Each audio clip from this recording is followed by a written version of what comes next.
بسم اللہ الرحمن الرحیم۔ گمنام ہیروز کے معزز ناظرین و سامعین، السلام علیکم۔ ڈاکٹر محمد انیب سلیمی کے ساتھ آپ سن رہے ہیں دیوتا۔ تو آئیے بڑھتے ہیں کہانی کی جانب۔ اپنوں کو دشمنوں سے محفوظ رکھنے کے لیے ایسا عمل کیا جاتا ہے۔ دماغ میں پرائی سوچ کی لہریں آتے ہی معمول کی آنکھیں فوراً بند ہو جاتی ہیں اور اس کے کان دنیا کی تمام آوازوں سے بے نیاز ہو جاتے ہیں۔ جس نے بھی اس پر عمل کیا تھا وہ کوئی بہت ہی گھاگ عامل ہوگا۔ کیا تمہیں اغوا کیا گیا ہے؟ مجھے کسی نے اغوا نہیں کیا ہے۔ کیا تم اپنی مرضی سے اس تنویمی عمل کرنے والے کے ساتھ جا رہی ہو؟ میں اسے پسند کرتی ہوں، اس کا رنگ گورا ہے، میں اس کے ساتھ سر اٹھا کر چلتی ہوں۔ غلام باقی کے ساتھ چلتے وقت میرا سر جھک جایا کرتا تھا۔ کیا تنویمی عمل کرنے والے نے اس بات کی اجازت دی ہے کہ تم میرے ہر سوال کا جواب دیتی رہو؟ جو سوال میری ذات سے تعلق رکھتا ہے اس کے متعلق جواب دوں گی، کسی دوسرے کے متعلق میں کچھ نہیں جانتی۔ پوچھو گے تو بہری اور گونگی بن جاؤں گی۔ کیا تنویمی عمل کرنے والے نئے عاشق کا نام بتا سکتی ہو؟ وہ چپ رہی۔ میں نے دوسری بار پوچھا، وہ بدستور خاموش رہی۔ اس نے پہلے ہی کہہ دیا تھا کہ دوسرے کے متعلق کوئی بھی سوال ہوگا تو وہ گونگی اور بہری بن جائے گی، اور وہ بن گئی تھی۔ بہرحال جو ہوا برا ہوا، وہ ہاتھ سے نکل چکی تھی، خدا معلوم کہاں پہنچنے والی تھی۔ میجر برائٹ اس مشین کو ایک قبر میں چھپانے کے بعد مطمئن نہیں ہوا تھا۔ اس نے مجبوری کی حالت میں ایسا کیا تھا۔ وہ سوچ رہا تھا جیسے ہی اسے چھپانے کی معقول جگہ ملے گی وہ وہاں سے نکال لائے گا۔ اس بات کا بھی اطمینان تھا کہ ایک برس تک مکان کے پیچھے والا قبرستان ہموار نہیں کیا جائے گا۔ اس کے پاس رقم کی کمی نہیں تھی، ذرائع بھی اچھے خاصے تھے۔ وہ اپنے ذرائع بڑھاتا جا رہا تھا، اپنے جانثار محافظوں کی تعداد میں بھی اضافہ کرتا جا رہا تھا۔ جنرل ڈیکورا کی طرح اس کا بھی وہی طریقہ کار تھا۔ نیا روپ اختیار کرنے کے بعد وہ اپنے کسی بھی ماتحت کے سامنے نہیں آتا تھا۔ کسی کو اس کی رہائش گاہ کا علم نہیں تھا۔ 2 ماہ بعد اس کے ایک دستے راست نے اطلاع دی، ایک خفیہ اڈا ہمارے ہاتھ لگ سکتا ہے، لیکن اس کا مالک ہمارا رازدار رہے گا۔ وہ بھی اپنی کچھ اہم چیزیں وہاں چھپایا کرتا ہے۔ میجر برائٹ نے پوچھا، کیا وہ بہت شاطر ہے؟ کیا ہم رفتہ رفتہ اس کے اڈے پر قبضہ نہیں جما سکتے؟ اس کے پاس بھی کچھ کام کرنے والے ہیں، کافی خطرناک ہیں، مگر ہمارے آدمی بھی کچھ کم نہیں ہیں۔ مناسب موقع دیکھ کر اسی خفیہ اڈے میں انہیں دفن کر دیا جائے گا۔ اس نے کہا، اچھی بات ہے، میرا ایک خاص ماتحت مسٹر میکی تمہارے ساتھ جائے گا اور اس خفیہ اڈے کے مالک سے معاملات طے کرے گا۔ دوسرے دن میجر برائٹ نے اپنے چہرے پر عارضی میک اپ کیا، کرائے پر ایک کار حاصل کی، پھر مسٹر میکی بن کر اپنے دستے راست سے ملا۔ اس کے ساتھ ایک بنگلے کے سامنے پہنچا، گاڑی روکی، پھر دونوں اندر گئے۔ وہاں کسی ادھیڑ عمر کے تجربہ کار شخص سے ملنے کی توقع تھی، لیکن ایک صوفے پر ایک نہایت حسین عورت بیٹھی ہوئی تھی۔ اس نے ایک سگریٹ سلگا کر کش لیا، پھر دھواں چھوڑتے ہوئے بولی، آؤ یہاں بیٹھو۔ میجر اس کے سامنے بیٹھ گیا۔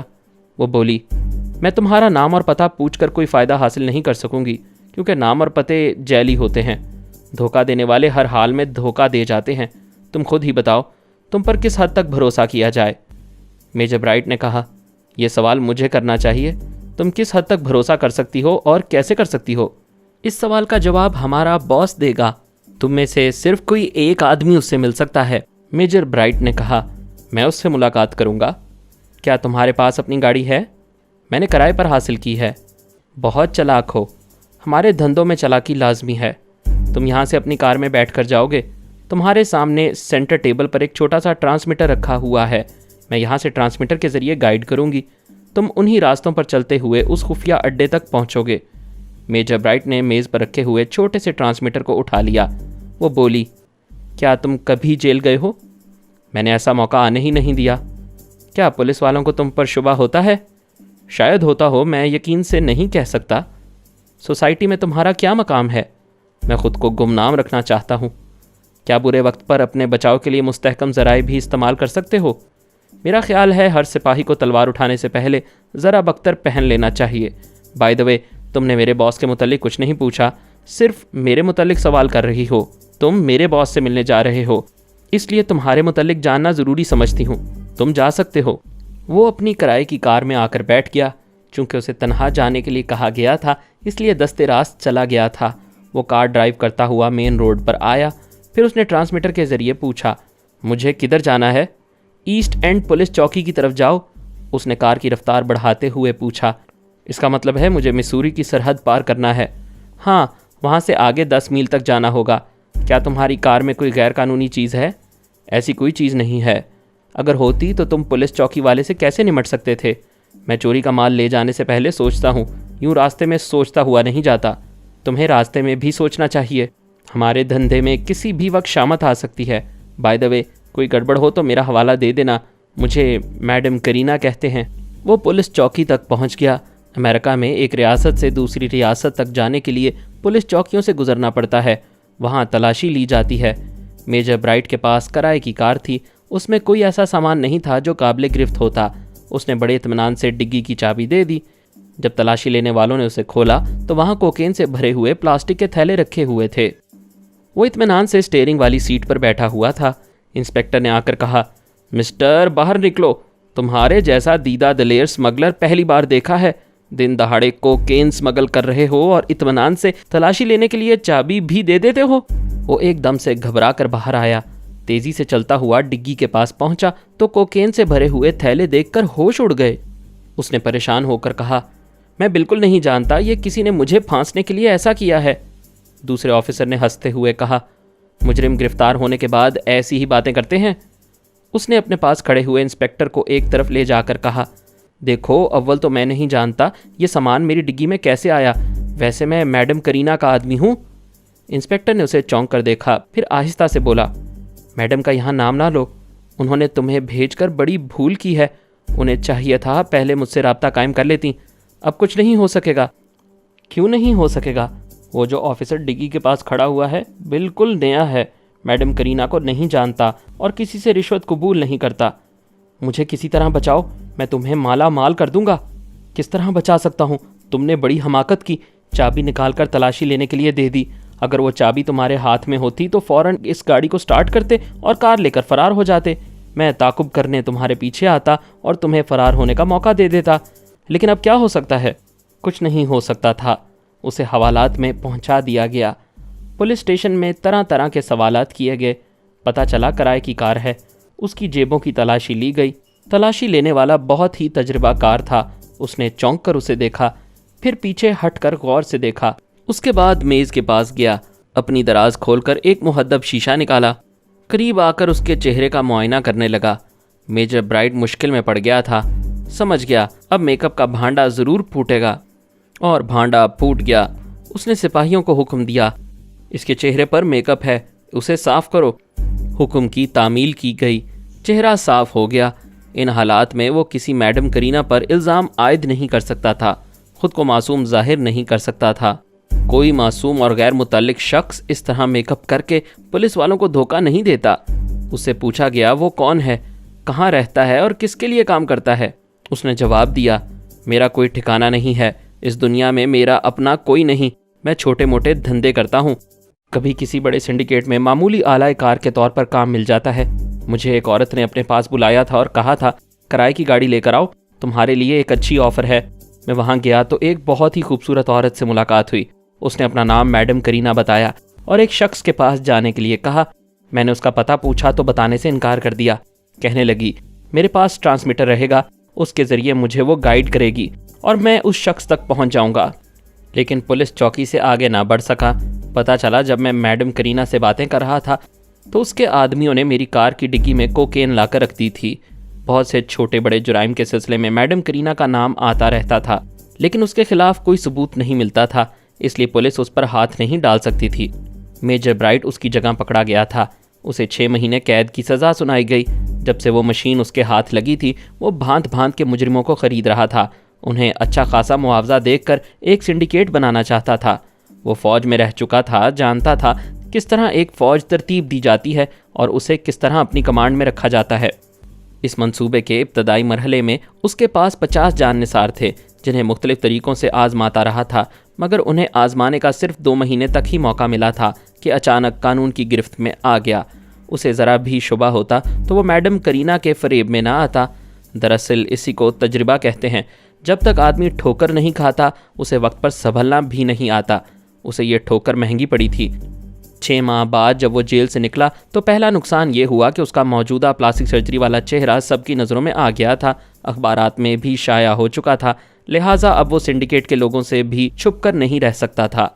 बे शक वो उसे बॉस की हैसियत से ना पहचानते, लेकिन एक सज़ा याफ्ता मुजरिम की हैसियत से ज़रूर पहचान लेते। वो इस चेहरे के साथ मुअज़्ज़ज़ लोगों की सोसाइटी में भी नहीं जा सकता था। रिहाई पाने के बाद सबसे पहले मैडम करीना का एक आदमी उसके पास आया, फिर बोला, तुम्हारे साथ जो कुछ हुआ मैडम को इसका अफसोस है, वो इसकी तलाफ़ी करना चाहती हैं, तुम्हारे हर तरह के काम आना चाहती हैं। वो 6 माह तक जेल के अंदर मैडम करीना को याद करता रहा था और गुस्से से पेचो ताब खाता रहा था। साथ ही कस्में भी खाता रहा था कि उसे ज़िंदा नहीं छोड़ेगा या इस तरह बेनकाब करेगा कि मुअज़्ज़ज़ सोसाइटी के लोग फिर कभी उसे मैडम नहीं कहेंगे, या वो सारी ज़िंदगी जेल में गुजार देगी या उसके कदमों में रहेगी। उसने इनकार नहीं किया। उस शख्स के साथ एक बहुत बड़ी कोठी में पहुंचा। मेन गेट पर ही नेम प्लेट पर मैडम करीना का नाम लिखा हुआ था। कोठी के अंदर कितने ही मर्द और खूबसूरत औरतें मुलाजिम के तौर पर इधर उधर आते जाते और काम करते हुए दिखाई दिए। वहाँ के रख रखाव से पता चल रहा था कि वो ऊंची सोसाइटी में किस कदर मुअज़्ज़ज़ और दौलतमंद समझी जाती होगी। जब वो अंदर आया तो उसे 2 औरतों ने 2 तरफ से थाम लिया, फिर मुस्कुराते हुए एक तरफ ले जाने लगी। उसने पूछा, मैडम कहाँ हैं? एक हंसते हुए बोली, ऐसी भी क्या बेसब्री है। दूसरी औरत ने हंसते हुए उसे एक आईने के सामने खड़ा कर दिया, फिर कहा, पहले अपना हुलिया देखो, दाढ़ी बड़ी हुई है, कपड़े ऐसे हैं कि मैडम के मुलाजिम भी नहीं पहनते होंगे, लिहाजा पहले गुस्ल करो, लिबास तब्दील करो, ताज़ा दम हो जाओ, इसके बाद मैडम से मुलाकात हो जाएगी। वो दोनों उसे एक बेडरूम में ले आईं। एक ने बड़ी सी अलमारी खोलते हुए कहा, इसमें हर साइज़ के लिबास मौजूद हैं, जूते भी हर साइज़ के हैं, बाथरूम में नहाने का सामान मौजूद है, शेव भी कर सकते हो और किसी चीज़ की ज़रूरत हो तो कॉल बेल का बटन दबा देना, हम में से कोई भी हाजिर होकर तुम्हारी ज़रूरत पूरी कर सकती है। वो दोनों हंसती खिलखिलाती हुई दरवाजे तक गईं। पलट कर कहा, और हाँ, वो सामने वाली दीवार पर देखो कितनी बड़ी स्क्रीन है, अगर तुम अपने बिस्तर की दाएं तरफ वाली मेज़ का सब्ज़ बटन दबाओगे तो उसमें मैडम नज़र आएंगी, सुर्ख बटन दबाओगे तो स्क्रीन बुझ जाएगी। वो पता नहीं क्यों ज़रा ज़रा सी बात पर हंसती थी, जैसे वो कार्टून नज़र आ रहा हो। वो इसी तरह हंसती खिलखिलाती चली गई। उसने बिस्तर के सिरे पर बैठकर सब्ज़ बटन को दबाया, स्क्रीन रोशन हो गई। उसके साथ ही मैडम करीना दिखाई दी। वो मुस्कुराते हुए बोली, हेलो मिस्टर मिकी, मुझे देखने के लिए इतने बेताब हो? मेजर ब्राइट ने पूछा, क्या मेरी आवाज़ भी तुम्हारे पास पहुंच रही है? बेशक हम दूर हैं, लेकिन एक दूसरे को देख रहे हैं और सुन रहे हैं। तुमने अपना हुलिया नहीं बदला और स्क्रीन पर मुझे देखने लगे। पहले मैं बात करना चाहता हूँ। ये बुरी आदत है, आदमी को निफासत पसंद होना चाहिए। साफ सुथरा रहने की आदत डालो, पहले हुलिया बदलो। देखो मैं कितनी हसीन लग रही हूँ। वो मुख्तलिफ जावियों से खुद को दिखाने लगी। उसके पस मंज़र में एक बड़ा सा बेडरूम था। बहुत ही खूबसूरत शाहाना तर्ज का पलंग था। आराम व आसाइश की हर चीज़ मौजूद थी। शराब की बोतलें भी दिखाई दे रही थीं और वो बोतल की तरह खुलती जा रही थी और कह रही थी, तुम आज से 6 माह पहले मेरे बॉस से मिलने आए थे। मैंने तुम्हें वहाँ तक पहुँचाने की कोशिश की, लेकिन तुम्हारा मुकद्दर ख़राब था। बहरहाल आज तुम मिल सकते हो। फिर उसने एक तरफ देखते हुए कहा, माय डियर डॉन, आ जाओ, बेचारा तुम्हें देखना चाहता है। उसने स्क्रीन पर आते ही मैडम करीना को अपनी तरफ खींच लिया। उसकी ज़ात में दिलचस्पी लेने लगा, यानी जानबूझकर मेजर ब्राइट को नज़रअंदाज करने लगा। मेजर उसे बड़ी तवज्जो से देख रहा था। वो देखने की चीज़ थी। जिस्मानी एतबार से बॉडी बिल्डर दिखाई दे रहा था। उसके बाजुओं की मछलियाँ ऐसी उभरती हुई और भरी भरी थीं जैसे हरकुलिस की तस्वीर में दिखाई देती हैं। उसी तरह बहुत सख्त चटानी सीना था। ऐसा खूबसूरत जिस्म बहुत कम देखने में आता है। इस पर वो कदावर था। कुदरत ने उसके साथ बड़ी फ़याज़ी से काम लिया था। चेहरा इतना पुरकशिश था कि औरतें उसे एक बार देखने के बाद कभी भुलाती नहीं होंगी। उसके वजूद में आंखें सबसे ज़्यादा काबिल ज़िक्र थीं। औरतों के लिए हिरनी की आंखों की मिसाल दी जाती है। उसकी आंखें हिरन जैसी थीं, देखने में मासूम थीं, लेकिन जब उसने मुस्कुराते हुए मेजर ब्राइट की तरफ देखा तो वो चीते की तरह तेज़ और दिल में उतर जाने वाली महसूस हुई। वो मासूम आंखें मुस्कुरा रही थीं, मगर खूंखार लग रही थीं। उसने थोड़ी देर तक मैडम करीना में दिलचस्पी ली, फिर उसे उठाकर बिस्तर पर फेंक दिया। पलट कर बोला, हेलो मिस्टर गुमनाम, मैं बहुत जल्द तुम्हारा नाम और तुम्हारी पूरी हिस्ट्री मालूम कर लूँगा। इतनी देर बाद उसकी आवाज़ सुनाई दी, और आवाज़ क्या थी? धीमी धीमी सी घन गरज थी, सीधी दिल में आकर बजती थी, अच्छी भी लगती थी और ख़तरा भी महसूस होता था। वो स्क्रीन पर नज़र आने वाला पंजों के बल उछल रहा था। फिर उछलते उछलते उसने यकबारगी ख्वाबगाह की महदूद फ़ज़ा में छलांग लगाई, फ़र्श और छत के दरमियान कलाबाजी खाई, सीधा मैडम करीना के पास बिस्तर पर चारों शाने चित हो गया। करीना के हलक से चीख निकली। यह खुशी की चीख थी। इसके बाद वो हंसने लगी। मेजर ब्राइट ने गुस्से से देखा, फिर सुर्ख बटन को दबा दिया। स्क्रीन बुझ गई। वो दोनों बेहया कम से कम निगाहों के सामने से हट गए। उसने आईने के सामने आकर अपने चेहरे पर हाथ फेरा। कई दिनों का बीमार लग रहा था, हुलिया बदलना ज़रूरी था। वो बाथरूम में चला गया। वो शेव करने और गुस्ल करने के बाद ताज़ा दम हो गया। कमरे में आकर अलमारी खोली, अपने साइज़ का लिबास निकाला, फिर पहनने लगा। वो दोनों औरतें ट्रॉली में खाने पीने का सामान लेकर आ गईं। पहले उसने सोचा था वो हुलिया बदल कर कपड़े पहनकर यहाँ से निकल जाएगा। खाना देखकर भूख का एहसास हुआ। जब खाने बैठा तो दिमाग काम करने लगा। ये बात समझ में आई कि जो शख्स स्क्रीन पर नजर आया था वही असल बॉस है। उसे किसी तरह काबू में करके अपना ताबेदार बनाया जाए और ना बना सके तो दोस्त बनाया जाए। वो शख्स बहुत काम आ सकता था। वो इस सिलसिले में बहुत सोच समझकर प्लानिंग करना चाहता था। खाने के बाद उसे कमज़ोरी का एहसास हुआ। थकन महसूस हो रही थी। जी चाहता था खाते ही लेट जाए, लेकिन खाने से पहले ही वो आहिस्ता आहिस्ता लेट गया। उसकी आंखें खुली हुई थीं, दिमाग बेदार था। वो सब कुछ देख रहा था, समझ रहा था, लेकिन जहाँ लेट गया था वहाँ से उठने को जी नहीं चाहता था। वो सोचने लगा, मुझे क्या हो गया है? उठना क्यों नहीं चाहता? कम से कम हाथ पाँव तो हिला सकता हूँ। उसने अपने हाथों की उंगलियों को मोड़ना चाहा, मुट्ठी बंद करने की कोशिश की, मगर ऐसा कुछ ना हुआ। वो साकित पड़ा रहा। जिस्म एक ज़रा हरकत करने के काबिल नहीं रहा था।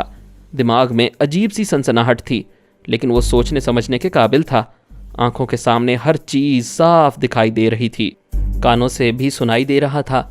इतनी सी बात समझ में आ गई थी कि खाने पीने की चीज़ में ज़रूर कुछ मिलाया गया था, जिसके नतीजे में उसकी ये हालत हो रही थी। वो थोड़ी देर तक इसी तरह लेटा रहा। फिर दो शख्स स्ट्रेचर लेकर आए। एक ने करीब आकर उसकी आंखों पर पट्टी बांधी, फिर दोनों ने उसे उठाकर स्ट्रेचर पर डाल दिया। अब उसे कुछ नज़र नहीं आ रहा था, लेकिन समझ में आ रहा था कि स्ट्रेचर उठा लिया गया है, उसे कहीं ले जाया जा रहा है। वो अंदर ही अंदर तड़प रहा था। किसी तरह हाथ को आंखों तक ले जाकर पट्टी हटाना चाहता था, लेकिन हाथ तो क्या, वो उंगली भी नहीं हिला सकता था। अब वो पछता रहा था, सोच रहा था जेल से रिहा होते ही उसे कब्रिस्तान की तरफ जाना चाहिए था। पहले अपनी मशीन को देखना चाहिए था। अगरचे यकीन था कोई वहाँ तक पहुँच नहीं सकता, फिर भी इत्मीनान के लिए वहाँ एक नज़र डालकर चला आता, फिर आइंदा भी इत्मीनान रहता। लेकिन पता नहीं वो कहाँ फंस रहा था और कब वहाँ से निजात मिलने वाली थी। स्ट्रेचर को कहीं रख दिया गया। फिर दोनों ने उसे उठाकर एक बिस्तर पर डाल दिया, आंखों से पट्टी हटा दी। इसके बाद स्ट्रेचर उठाकर चले गए। वो दीदे घुमाकर इधर उधर देख रहा था। कमरा खाली था, सिर्फ वही एक छोटा सा बिस्तर था जहाँ उसे लिटाया गया था। कमरे की दीवारें सफ़ेद थीं, दरवाजे और खिड़कियों पर लगे हुए पर्दे भी सफ़ेद थे। वहाँ कोई दूसरा रंग नज़र नहीं आ रहा था। ज़रा देर बाद वो दरवाज़ा खुला। फिर वही शख्स नज़र आया जिसे वो स्क्रीन पर देख चुका था। उसने स्याह लिबास पहना हुआ था, सर पर स्याह रंग का स्कार्फ बांधा हुआ था। वो आहिस्ता आहिस्ता चलता हुआ करीब आया। मेजर ब्राइट उसे देखना नहीं चाहता था, लेकिन गहरी खामोशी इतनी देर तक रही कि वो बेचैन हो गया। सोचने लगा, आखिर वो आने वाला खामोश क्यों है? उसे देखना चाहिए। जब उसने देखने के लिए दीदे घुमाए और जब उसे देखा तो जैसे निगाहें आने वालों की आंखों में धंस गईं, वहाँ से निकल ना सकीं। वो दीदे घुमाकर दूसरी तरफ देखना चाहता था, मगर दीदे भी साकित हो गए थे। आने वाले की बड़ी बड़ी आंखें उसके हवास पर छा रही थीं। वो कुछ बोल नहीं रहा था, मगर यूं लगता था जैसे आंखें बोल रही हैं और उसके पूरे वजूद को अपनी नादीदा मुट्ठी में जकड़ रही हैं। चंद सेकंड के बाद ही महसूस हुआ जैसे गुनूदगी तारी हो रही है। आंखें बंद होना चाहती थीं। उसी वक्त उसकी भारी भरकम हाकमाना आवाज़ सुनाई दी, तुम अपनी आंखें खुली रखोगे। उसका हुक्म दिमाग में पत्थर की तरह लगा। उसकी बंद होती हुई आंखें एकदम से खुल गईं। जो गुनूदगी गालिब आ रही थी वो ख़त्म हो गई। वो बेख्तियार बेबसी से उसकी आंखों में देखता जा रहा था। अब उस पर सहर तारी हो रहा था। कमरे की महदूद फ़िज़ा में उसे इस आमिल के सिवा कुछ और नज़र नहीं आ रहा था। यूँ कहना चाहिए आमिल भी नज़र नहीं आ रहा था, सिर्फ आंखें दिखाई दे रही थीं। फिर उन आंखों ने कहा, बोलो, मैं हुक्म देता हूँ, बोलो, अपने बारे में बोलो और जो सच है सिर्फ वही बोलो। मेजर ब्राइट के होंठ लरजने लगे, फिर ज़ुबान खुल गई। वो बेख्तियार बोलने लगा, अगरचे वो समझ रहा था कि बोलना नहीं चाहिए, अपने बारे में कोई बात नहीं बताना चाहिए, अपना असल नाम तक नहीं बताना चाहिए, अपना काम तक नहीं बताना चाहिए, خصوصاً اس مشین کے متعلق کچھ نہیں بتانا چاہیے، لیکن وہ اپنے اختیار میں نہیں تھا، بولتا جا رہا تھا۔ پتہ نہیں وہ 1 منٹ تک بولتا رہا یا 1 گھنٹے تک بولتا رہا یا صبح سے شام تک بولتا رہا، اسے کچھ ہوش نہیں تھا۔ اچانک وہی دھیمی دھیمی سی گھن گرج والی آواز سنائی دی، بس خاموش ہو جاؤ۔ وہ یک بارگی چپ ہو گیا، زبان ساکت ہو گئی، ہونٹ بند ہو گئے۔ اس آواز نے حکم دیا، آنکھیں بند کر لو، صبح تک آرام سے سوتے رہو۔ اس کی آنکھیں بند ہونے لگیں، وہ نیند میں ڈوب گیا۔ وہ صبح تک اتنی گہری نیند میں رہا کہ ایسے میں کوئی قتل کر دیتا تو اسے پتہ نہ چلتا۔ جب آنکھ کھلی تو اس نے خود کو اسی بیڈ روم میں پایا جہاں کھانے کے بعد بے حد کمزور ہو گیا تھا۔ آنکھ کھلنے کے بعد وہ چند سیکنڈ تک چپ چاپ پڑا رہا، سوچتا رہا وہ کہاں آیا تھا اور اس پر کیا گزرتی رہی تھی۔ پھر اسے یاد آیا کہ اس کے ہاتھ پاؤں بیکار ہو گئے تھے، پورا جسم جیسے فالج زدہ تھا، حرکت نہیں کر سکتا تھا۔ یہ سوچتے ہی اس نے سب سے پہلے اپنے ہاتھ ہلانے کی کوشش کی تو اس کا ہاتھ اٹھ گیا۔ وہ دونوں ہاتھوں کی مٹھیاں بھینچ کر دیکھنے لگا۔ اس نے پھر پاؤں ہلائے، اب وہ حرکت کر سکتا تھا۔ اس نے اطمینان کی گہری سانس لیتے ہوئے آنکھیں بند کی۔ وہ سمجھ بیٹھا تھا جیسے آدھا مر چکا ہے، صرف سوچنے سمجھنے کی حد تک زندہ رہ گیا ہے، مگر اب وہ ایک مکمل زندہ انسان تھا۔ بیڈ روم کا دروازہ کھلا، 2 عورتیں ہنستی کھلکھلاتی ہوئی اندر آئیں۔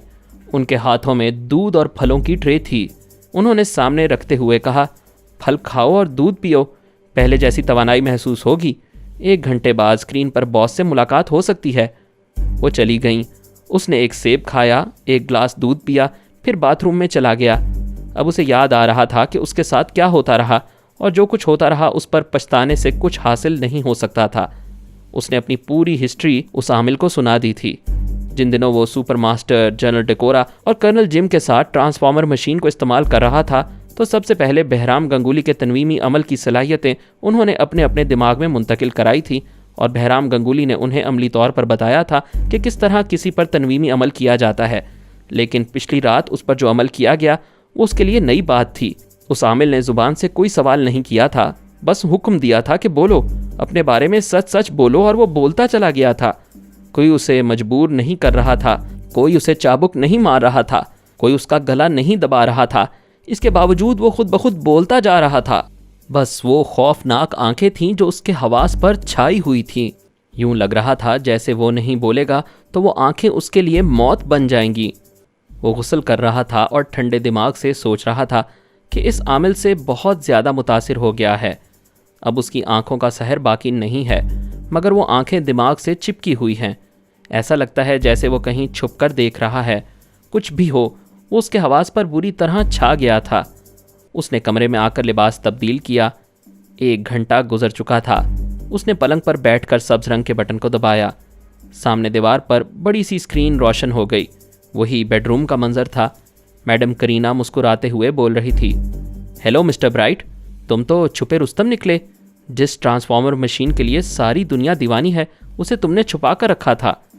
ہاں، میں سمجھ رہا ہوں کہ اب میرا کوئی راز تم لوگوں سے چھپا ہوا نہیں، لہٰذا پہلی فرصت میں اسے قبر سے نکال لینا چاہیے۔ میجر برائٹ، تمہیں یہ سن کر افسوس ہوگا کہ وہ مشین کوئی نکال کر لے گیا ہے۔ وہ ایک دم سے اچھل کر کھڑا ہو گیا۔ یہ جھوٹ ہے، تم جھوٹ بول رہی ہو، مجھ سے فراڈ کیا جا رہا ہے۔ تنویمی عمل کے ذریعے میرے دماغ سے معلومات حاصل کی گئیں، پھر مجھے سلا دیا گیا۔ میں نادان بچہ نہیں ہوں۔ تم لوگوں نے کل رات ہی اس مشین کو وہاں سے نکال کر کسی دوسری جگہ چھپا دیا ہے۔ میڈم کرینا نے چند کاغذات اٹھائے۔ وہ کاغذات پوری اسکرین پر دکھائی دے رہے تھے۔ اس کی تحریر صاف پڑھی جا سکتی تھی۔ میڈم کی آواز سنائی دے رہی تھی، دیکھو اور غور سے پڑھو، یہ مشین کو آپریٹ کرنے کا طریقہ ہے۔ تم نے تنویمی عمل کے دوران سارے طریقے بتائے اور ہم نے اسے نوٹ کر لیا۔ تمہارے کہنے کے مطابق وہ مشین ہمارے پاس ہوتی تو پھر تمہیں زندہ رکھنے کی کیا ضرورت تھی؟ مشین بھی ہمارے پاس تھی، طریقہ بھی ہمیں آ گیا تھا۔ وہ چپ رہا۔ میڈم کرینا اسکرین پر نظر آ رہی تھی۔ وہ آئرن سیف کھول کر اس کاغذ کو رکھ رہی تھی، پھر اسے لاک کر رہی تھی۔ وہ پلٹ کر بولی، میجر برائٹ، تمہیں زندہ رکھنے کی چند وجوہات ہیں، انہیں سن لو اور ہمیشہ یاد رکھو۔ پہلی بات یہ کہ ہمیں اس مشین کو تلاش کرنا ہے، معلوم کرنا ہے کہ اسے کون وہاں سے لے گیا ہے۔ دوسری بات یہ کہ تم بہت اعلیٰ درجے کے میکینیکل انجینئر ہو، کسی بھی مشین کی رگ رگ کو سمجھ لیتے ہو۔ ہمیں تمہارے جیسے آدمی کی ضرورت ہے۔ تیسری اور اہم بات یہ ہے کہ تم مفرور ہو، اس حکومت کے اہم رازوں سے واقف ہو، قانون کے محافظوں کو تمہاری تلاش ہے۔ تم نے اپنے چہرے پر پلاسٹک سرجری کرا رکھی ہے، कोई तुम्हें नहीं जानता, सिर्फ मैं जानती हूँ और हमारा बॉस आयरन हार्डी जानता है। आइंदा तुम उस वक्त तक ज़िंदा रहोगे और महफूज भी रहोगे जब तक हमारे वफादार गुलाम रहोगे। अगर तुमने हमारे किसी हुक्म की तामील से इनकार किया तो हम कुछ नहीं करेंगे। मैं मैडम करीना एक मुअज़्ज़ज़ शहरी हूँ, हुब्बुल वतन हूँ। मैं तुम्हें अपने वतन के रखवालों के हवाले कर दूंगी। इस तरह मैं ऊंची सोसाइटी में और हुकूमत की नज़रों में और ज़्यादा मुअज़्ज़ज़ हो जाऊंगी। वो गुमसुम होकर उसकी बातें सुन रहा था, बुरी तरह फंस गया था। उन लोगों से अदावत रखना सरासर हमाकत होती। ये बात बर्दाश्त नहीं हो रही थी कि वो एक अलहदा सिंडिकेट का बिग बॉस था और ये उसे अपना गुलाम बना रहे थे। कहाँ आसमान पर पहुंचना चाहता था और कहाँ ज़मीन की पस्तियों में फेंका जा रहा था। मैडम करीना की बातों से जाहिर हो रहा था कि वो फ्रॉड नहीं कर रहे। मशीन सचमुच कोई उठा ले गया है, मगर कौन ले जा सकता है? उसने पूछा, क्या वो कब्र खुली हुई थी? सिर्फ वही नहीं, आसपास की कितनी कब्रें खोद दी गई थीं और इसी तरह छोड़ दी गई थीं। तुमने तनवीमी अमल के दौरान कहा था एक कब्र ऐसी है जिसकी बगली दीवार को खोद कर तुमने मशीन छुपाई थी। बॉस ने इस कब्र को ख़ास तौर पर देखा। उसकी बगली दीवार खुदी हुई थी लेकिन मशीन नहीं थी। इस कब्र की हालत बता रही थी कि उसे 1 या 2 दिन के अंदर ही खोदा गया है। वो शिकस्त खोर्दा अंदाज में बैठ गया, दोनों हाथों से सर को थाम कर सोचने लगा, कौन ऐसा कर सकता है? सुपर मास्टर, कर्नल जिम या जनरल डेकोरा? मैडम करीना ने कहा, तुम्हारे तनवीमी बयान के मुताबिक इन तीनों साथियों में से किसी ने मशीन पर हाथ साफ किया है। हमने तुम्हारी ज़ुबान से तीनों का नाम और पता ठिकाना मालूम कर लिया था। कल तमाम रात हम और हमारे आदमी मसरूफ़ रहे। पता चला इन तीनों को ओहदों से बरतरफ कर दिया गया है। वो कहाँ गए ये किसी को मालूम ना हो सका। अलबत्ता 6 माह कबल अखबारात में जनरल डेकोरा की तस्वीरें शाया हुई थीं। उसे मफरूर करार दिया गया था। उसे तलाश करने या उसका पता ठिकाना बताने वालों को इनाम देने का भी लालच दिया गया था। क्या तुम बता सकते हो वो कानून की नज़रों में मफरूर क्यों है? उसने क्या जुर्म किया है? क्या तुम लोगों ने उस तय खाने में ट्रांसफार्मर मशीन के साथ जो सलूक किया और एक नई मशीन तैयार की, इसका इल्म हुकूमत को हो चुका है? शायद यही बात है। मेरे चले आने के बाद वो जो दूसरा मैकेनिकल इंजीनियर मेरी जगह आया होगा, उसने भांडा फोड़ दिया होगा कि वो मशीन बेकार है। शायद इस तरह वो सब कानून की जद में आ गए होंगे और जनरल डेकोरा गिरफ्तार होने से पहले ही फरार हो गया होगा। मैडम करीना ने कहा, इसका मतलब ये है कि सुपर मास्टर और कर्नल जिम कैद खाने में हैं या उन्हें ऐसी सज़ा दी गई है जिसका इल्म अवाम को नहीं हो सकता। जनरल डेकोरा जिंदा है, आज़ाद है और कहीं छुपा हुआ है।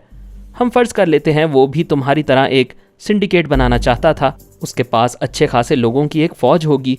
उसने किसी तरह इस बात का पता चला लिया होगा कि वो मशीन कहाँ छुपा कर रखी गई है, फिर उसने वहाँ से दूसरी जगह उसे मुंतकिल कर दिया होगा। तुम ये बात फ़र्ज़ करने के लिए कह रही हो।